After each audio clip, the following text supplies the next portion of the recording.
This happened about 3 years ago when I moved into a small, quiet neighborhood just outside of town.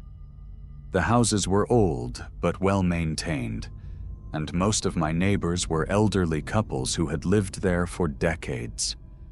It seemed like the perfect place to settle down. Or so I thought. Across the street from my house was a 2-story home with peeling paint and boarded-up windows on the second floor. No one ever seemed to go in or out, but every night, without fail, I would see the silhouette of a woman standing in the upstairs window. She never moved, never turned off the light, just stood there, watching. At first, I assumed it was a mannequin or some weird decoration, but something about it didn't sit right with me. One night, curiosity got the best of me, and I decided to get a closer look. I grabbed my binoculars and focused in on the window. And that's when she moved. Her head tilted slowly to the side, like she knew I was watching her. I dropped the binoculars and stepped back from the window, my heart hammering. I tried to tell myself it was just my imagination, but deep down, I knew what I saw.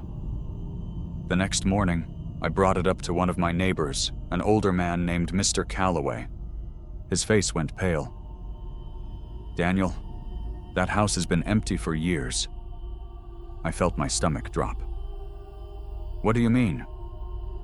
"I see someone up there every night." He shook his head. "The last owner, she lived there alone.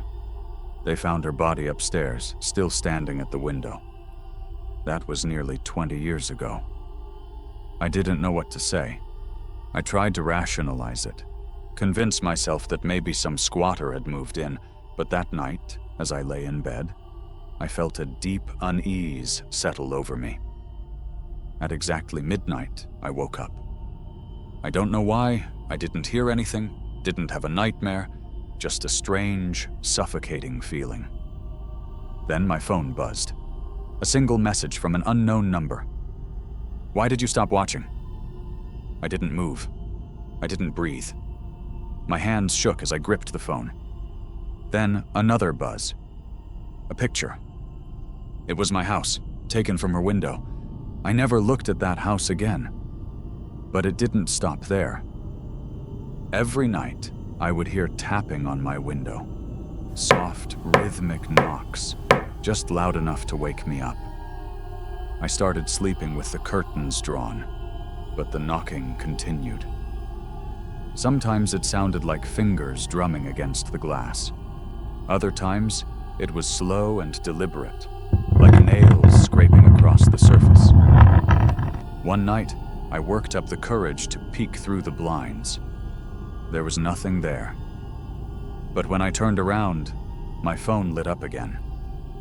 A new picture. This time it was me, sleeping.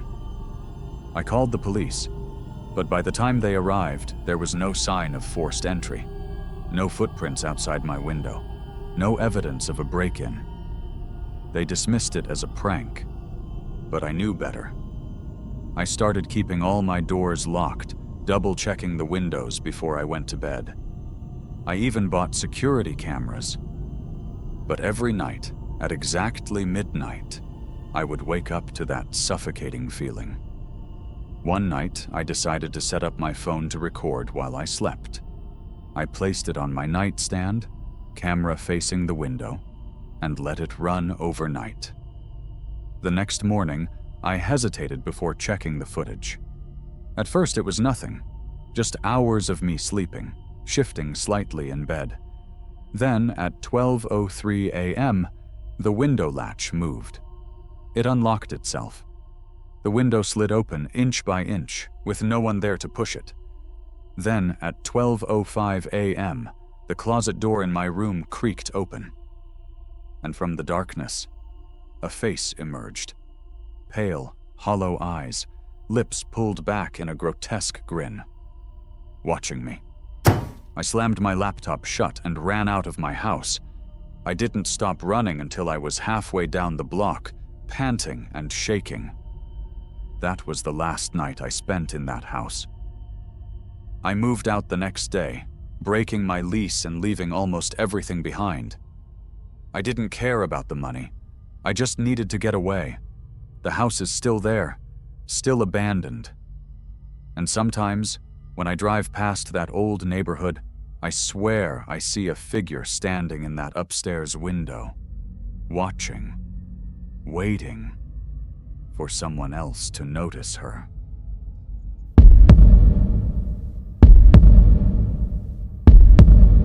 When I was younger, my family moved into a small rental house on the outskirts of town.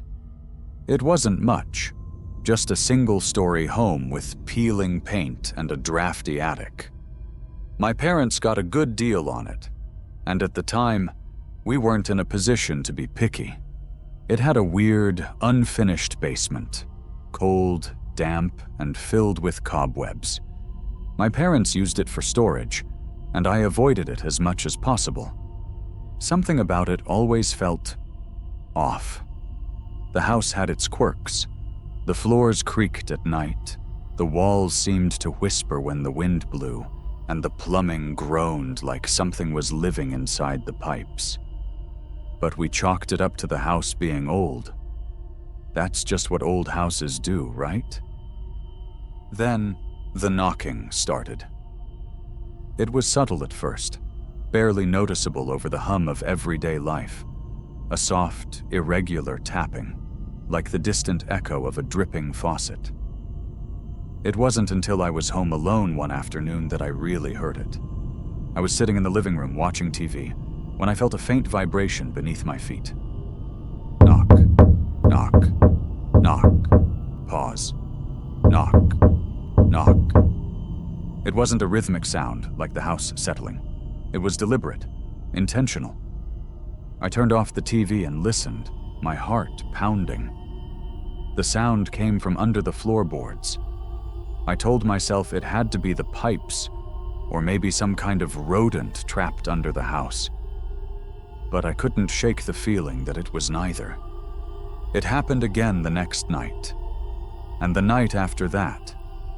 Finally, curiosity, or maybe fear, got the best of me.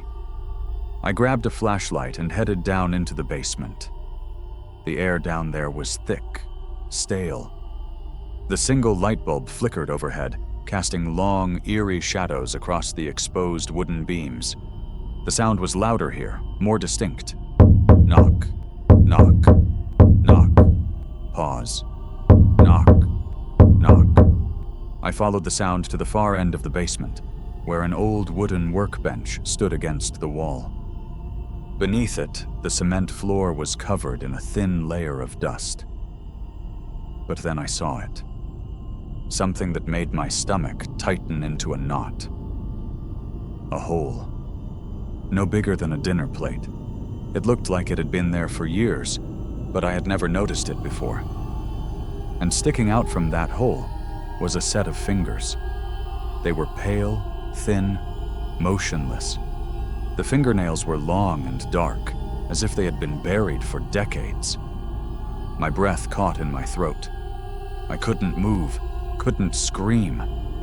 I just stared, my mind refusing to process what I was looking at. Then the fingers twitched.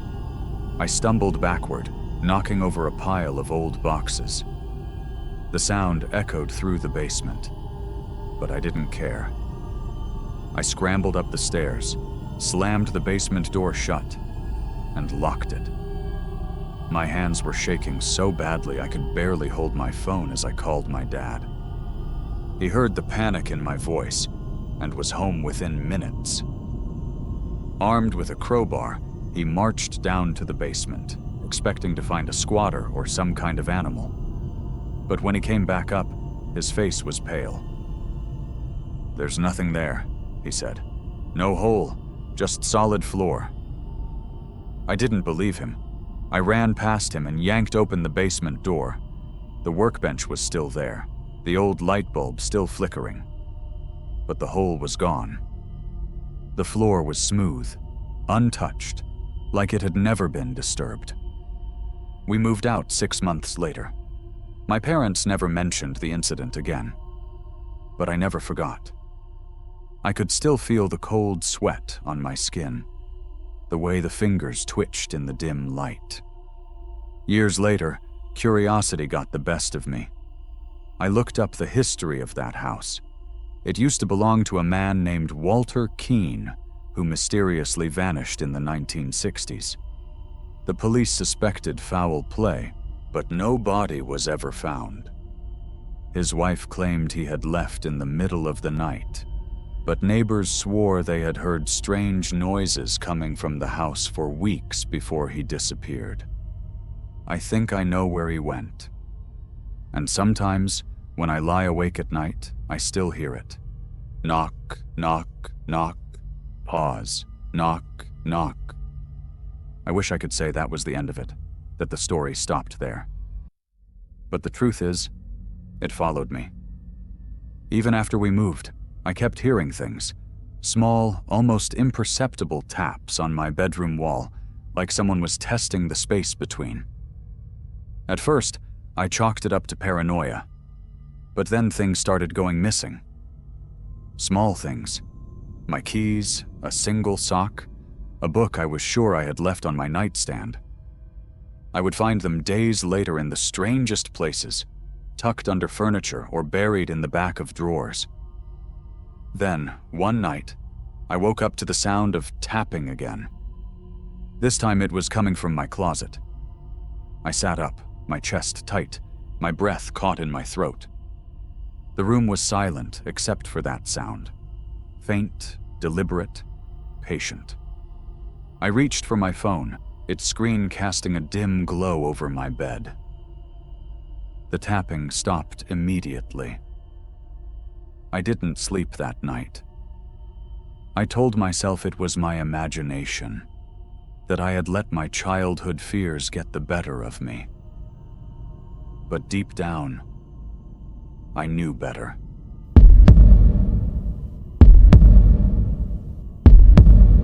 When I was a kid, my parents bought a house in a quiet, suburban neighborhood. It was the kind of place where kids rode their bikes until sunset, where neighbors exchanged small talk over white picket fences. It felt safe, predictable, except for one house. It was at the very end of the cul-de-sac, partially hidden behind overgrown trees.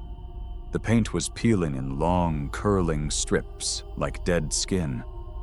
The windows were coated in grime, always dark, as if the house had been blindfolded.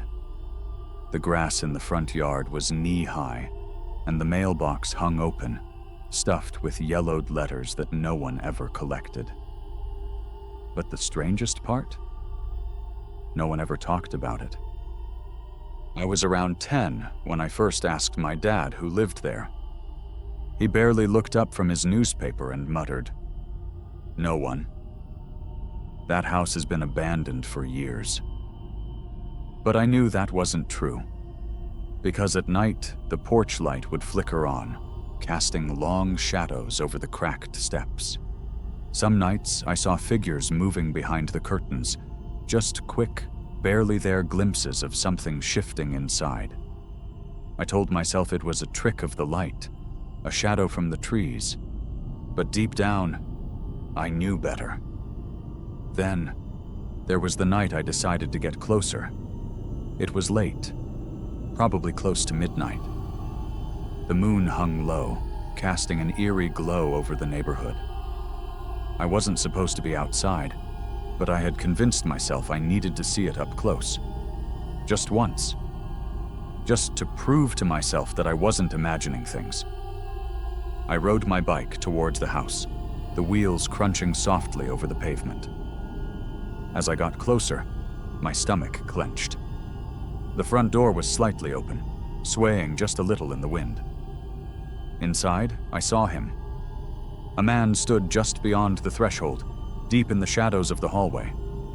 He was tall, unnaturally still.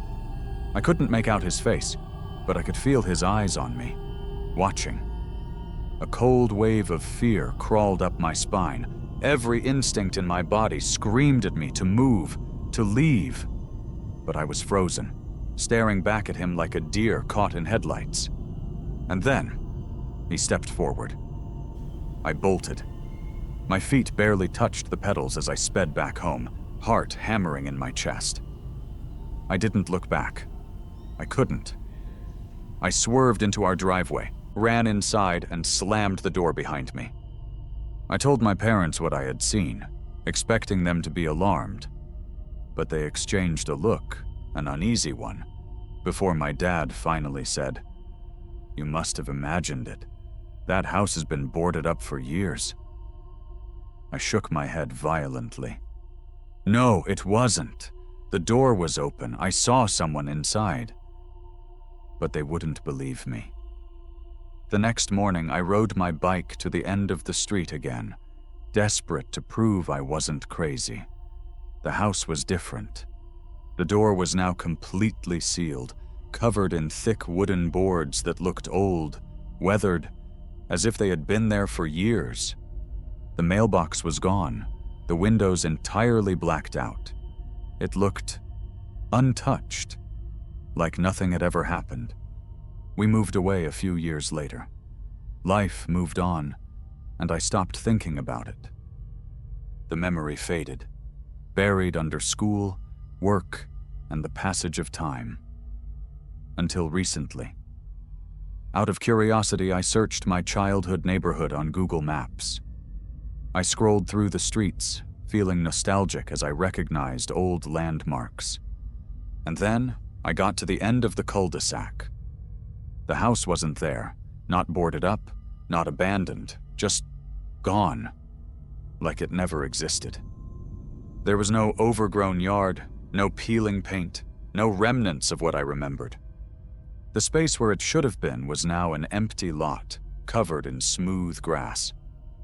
I stared at my screen for a long time, my pulse pounding in my ears. It didn't make sense. I knew that house had been there. I had seen it. I had seen him. But according to the internet, the house had never been there at all.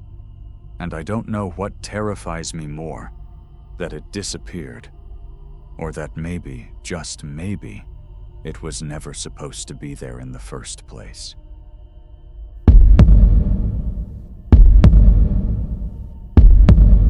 My name is Ethan, and this happened when I first moved into my apartment complex. It was a decent place.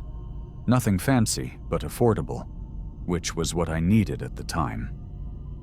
Most of my neighbors were quiet, polite, and kept to themselves. Except for the guy in apartment 2B. I never saw him during the day, only at night. He had this habit of standing by his window, staring out at nothing. The few times I passed him in the hallway, he didn't say anything, just watched me with this empty expression. I figured he was just a little odd. Then, weird things started happening. One night, I woke up to the sound of scratching. At first, I thought it was coming from outside. But when I sat up and listened closely, I realized it was coming from my bedroom wall, the wall that connected to apartment 2B. It wasn't just random scratching. It was slow, methodical, deliberate. I knocked on the wall, hoping whoever it was would stop. But the second I did, the scratching stopped immediately, like they were waiting for me to acknowledge them. I didn't sleep that night. The next morning, I ran into another neighbor and casually mentioned the guy in 2B. Their face went pale. "That apartment's been empty for months," they said. I felt sick. I had seen the guy. I had heard him. I had lived next to him. That night, I put my ear to the wall. Nothing.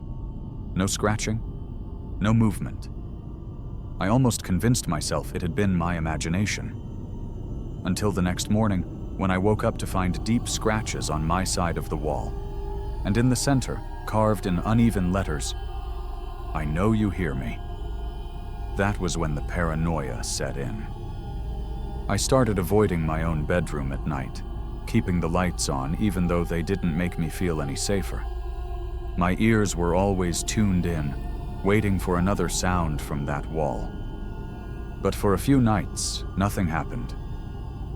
Then, on the 5th night, my bedroom door creaked open on its own. My heart slammed against my ribs. I had locked it before going to bed. I was sure of it. The air in the room felt thick, suffocating. I reached for my phone, but as soon as I moved, I heard something else. Breathing, not my own. Shallow, rasping breaths coming from inside my room. I shot up, turning on my lamp, but there was nothing there. My door, however, was now wide open. The hallway beyond was pitch black, swallowing the light from my room. I forced myself to get up and check the apartment, searching every corner, every shadow. Nothing. But when I returned to my bedroom, my stomach dropped. My bedsheets had been pulled back, as if someone had just gotten out of bed. And on my pillow, in that same uneven writing, was a note. Let me in. I couldn't stay there. I packed a bag and left that night, checking into a cheap motel on the other side of town. Sleep still didn't come easy. Every creak of the motel's old pipes made my skin crawl. My phone sat on the nightstand, the screen dark. Until 3:12 a.m., a notification buzzed. One new message. No name, no number, just a text that read, "You left your door unlocked."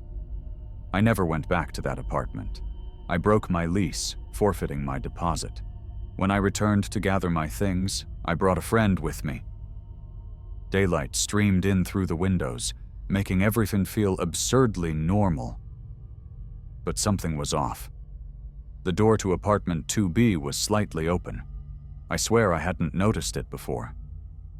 I hesitated, then stepped closer. The air was thick with the scent of dust and something else, something metallic. I pushed the door open further, and what I saw made my blood run cold. The apartment was empty, except for one thing. The walls were covered in scratches. Deep, jagged marks, layered over each other like they had been made over weeks, months, years. And on the far wall, in massive, gouged-out letters, were the words, "I'm still here." We left without another word. I don't know who or what lived in that apartment before me, and I don't want to know. But sometimes, in the dead of night, I wake up to the faintest sound of scratching. And I wonder, did it ever really leave?